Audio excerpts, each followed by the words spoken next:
ரேஞ்சா இருக்கும்போது ஆப்ரேட் பண்ணிடுறது பெட்டர். அது ரொம்ப வளர விட்டோம்னா அதுல என்ன ப்ராப்ளம், அது கேன்சர் இல்லாம கூட வளரும். பெரிய தைராய்டுல என்ன ப்ராப்ளம்னா, ஒண்ணு அது நெஞ்சுக்குள்ள போகும், அதுக்கு போக இடம் இல்லாம இந்த எலும்புக்கு பின்னாடி உள்ள இறங்கிடும், ஹார்ட் கிட்ட இறங்கிடும். அப்ப அங்கே போய் அழுத்தம், சாப்பிடும் போது சாப்பாடு இறங்காது, அந்த மூச்சோட கஷ்டப்படுவாங்க, அந்த ப்ரெஷர் கொடுக்கும். ஸோ அது ஒரு ரீசன் இருக்கு. அந்த டைம்ல போய் சர்ஜரி பண்றது கஷ்டம். இந்த எலும்பை உடச்சு பைபாஸ் சர்ஜரி பண்ற மாதிரி இந்த எலும்பை உடச்சு திறந்து தான் பண்ணணும்.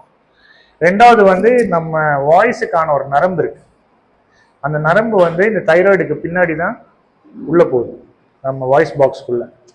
ஸோ அந்த நரம்பு அதை அழுத்திட்டு இருக்கும் போது நம்ம பெரிய தைராய்டு சர்ஜரி பண்ணும்போது அந்த நரம்பு டேமேஜ் ஆக வாய்ப்பு ஆச்சுன்னா உங்களுக்கு இந்த வாய்ஸ், இப்போ நம்ம பேசுற வாய்ஸ் வராது, வாய்ஸ் குறைஞ்சிரும், காற்று மட்டும்தான் வரும், இல்லை லைட்டாக வரும். சில பேர் நீங்கள் பார்த்துருக்கலாம் தைராய்டு சர்ஜரிக்கு அப்புறம் அவங்களுக்கு வாய்ஸ் சேஞ்ச் வரும். ஜென்ரலாக வந்து ஒரு நார்மல் தைராய்டில் வந்து இந்த வாய்ஸ் காம்ப்ளிகேஷன் வந்து 2% தான் சொல்லுவோம். 100 சர்ஜரிஸில் 2 பேஷண்ட்ஸ்க்கு இந்த வாய்ஸ் காம்ப்ளிகேஷன் வரலாம்.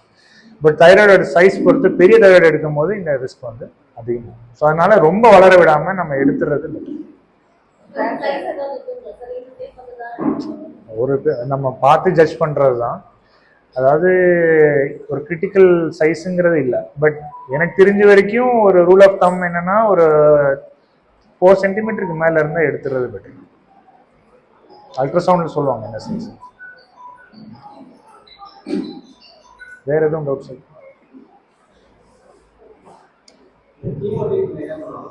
சார்?